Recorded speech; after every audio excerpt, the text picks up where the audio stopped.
రాష్ట్రంలో ఇసుక అక్రమ రవాణాపై చెక్ పెట్టేందుకు సర్కార్ చర్యలు చేపట్టింది. గతంలో మధ్యవర్తుల దోపిడీ, బ్లాక్ మార్కెట్ ధరలు, అక్రమ రవాణాలు ఇవన్నీ ఇంతకాలం ప్రజలకు తలనొప్పిగా మారాయి. కానీ ఇప్పుడు ఆ సమస్యలకు శాశ్వత పరిష్కారం చూపించేందుకు రాష్ట్ర ప్రభుత్వం ఒక కొత్త విధానాన్ని తీసుకొచ్చింది. శాండ్ బజార్ పేరుతో ఎవరైనా ఈజీగా ఇసుక కొనుగోలు చేసేలా స్టాక్ పాయింట్లు ప్రారంభించింది. ఈ పథకం ఎలా పనిచేస్తుంది, ప్రజలకు ఏం లాభం కలిగిస్తుందో చూద్దాం.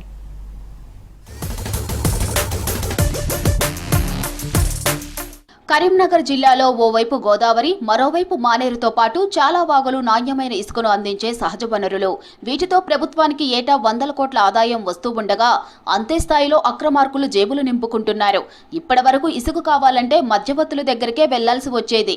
ఎవరి దగ్గర ఎంత ధర చెబితే అంతే చెల్లించాల్సిందే. రేటు నియంత్రణ లేకపోవడంతో బ్లాక్ మార్కెట్ ఎక్కువైంది.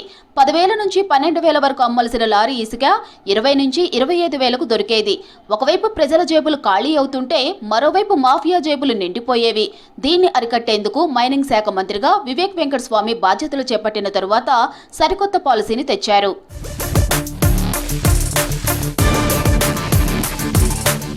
అక్రమంగా తరలిపోయే ఇసుకను అడ్డుకొని సామాన్యులకు, అవసరమైన వాళ్లందరికీ ఈజీగా ఇసుక అందించేందుకే శాండ్ బజార్ పాలసీని సర్కార్ అమల్లోకి తెచ్చింది.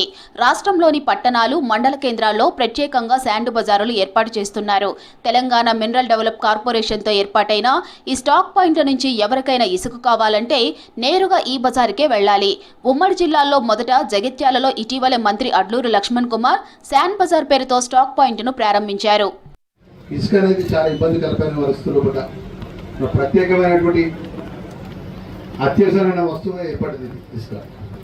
దాంట్లో భాగంగా ఎవరికి ఇబ్బంది జరగకుండా, ముఖ్యంగా ఈ ఇంద్రమ్మ ఇల్లు కట్టుకునేటానికి ఇంద్రమ్మ లబ్ధిదారులు కూడా ఇబ్బంది జరగకుండా ప్రభుత్వం ప్రత్యేకంగా దృష్టి పెట్టి ఈరోజు ఈ శాండ్ బజార్ను మా చేతుల మీద ప్రారంభించుకోవడం మంత్రిగా ఈరోజు ఈ ప్రాంతానికి సంబంధించిన ప్రజలకు, అన్ని వర్గాల ప్రజలకు కూడా ప్రభుత్వ నిబంధనలకు అనుగుణంగా మినరల్ కార్పొరేషన్ వారు ఈరోజు ఈ యొక్క శాండ్ను ఎక్కడ కూడా ఇబ్బంది జరగకుండా ప్రజలకు ఇసుక అందజేయాలని చెప్పేసి నేను చెప్తూ, ఈ విధానంలో ఆన్లైన్ బుకింగ్ సిస్టమ్ ఉంటుంది. ముందుగానే వెబ్సైట్ లేదా యాప్లో బుకింగ్ చేసుకోవాలి. ఇసుక ఎంత కావాలో, ఎక్కడికి తీసుకెళ్లాలో నమోదు చేస్తే టోకెన్ వస్తుంది.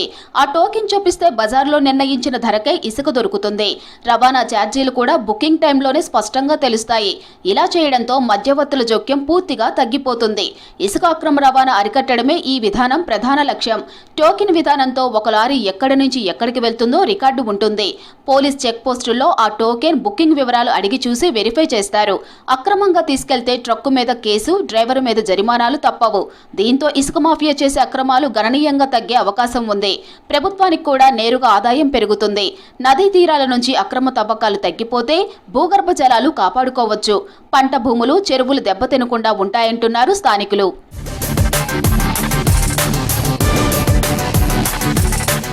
ముఖ్యంగా గ్రామాల్లో చిన్న కాంట్రాక్టర్లు, సామాన్య ప్రజలు ఇళ్లను నిర్మించుకోవాలనుకున్నప్పుడు ఎక్కువ ధరలు చెల్లించాల్సి వచ్చేది. ఇప్పుడు బజార్లో నిర్ణయించిన రేటు ఒక్కటే ఉండటం వలన వారికి ఊరట దొరుకుతుంది.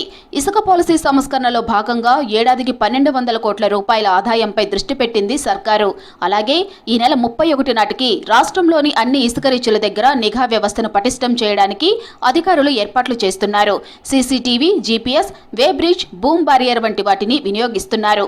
కమాండ్ కంట్రోల్ రూమ్ కు అన్ని రీచ్లను అనుసంధానం చేసి 24 గంటలు పర్యవేక్షిస్తున్నారు. రీచ్ల దగ్గర 3 షిఫ్ట్లలో పనిచేయడానికి రెవెన్యూ, పోలీస్, మైనింగ్ అధికారులను నియమించారు. ప్రజలకు అందుబాటులో ఇసుకకు వచ్చింది. ఇది బ్లాక్ మార్కెట్ అనేది కొద్దిగా కంట్రోల్కి అవుతుంది. దాని కంట్రోల్ అయితే ఫుల్గా ఇది కంటిన్యూ అవుతుంది. దీనివల్ల ప్రజలకు ఇసుక దొరుకుతుంది, గవర్నమెంట్కి ఆదాయం దొరుకుతుంది. మేము లోకల్ ఎంప్లాయీస్, మాకు కూడా ఇది ఉద్యోగ అవకాశం కూడా వచ్చింది. ఇప్పుడు బుకింగ్స్ అయితే ప్రతిరోజు యావరేజ్గా 10 ట్రాక్టర్లు బుక్ అవుతుంది. ఇంకా ప్రజలకు పూర్తిగా తెలియదు కాబట్టి తెలిసిన తర్వాత పెరిగే చాలామంది వస్తున్నారు. రెస్పాన్స్ అయితే పాజిటివ్గా ఉంది. బుకింగ్ చేసుకుంటా అంటారు. వాళ్ళు మీ సేవకు పోయి బుక్ చేసుకుంటారు, ఫోన్లో చేసుకుంటారు. ఇన్ కేసు వాళ్ళకు బుక్ చేయకపోతే కూడా మేము కూడా హెల్ప్ చేస్తున్నాం. బుక్ చేసుకోండి, గిట్ల చేయండి. ఇప్పటి వరకు ఇసుక అమ్మకాల్లో ఉన్న అవినీతి, మాఫియా పంజా, బ్లాక్ మార్కెట్ వంటివన్నీ ఇసుక వినియోగదారులకు శాపంగా మారాయి. ఇప్పుడు శాండ్ బజార్ విధానం పారదర్శకతతో పాటు న్యాయమైన ధరను కూడా అందిస్తోంది. ఈ విధానం సక్రమంగా అమలైతే తెలంగాణలో ఇసుక సమస్యకు శాశ్వత పరిష్కారం దొరుకుతుందని భావిస్తున్నారు.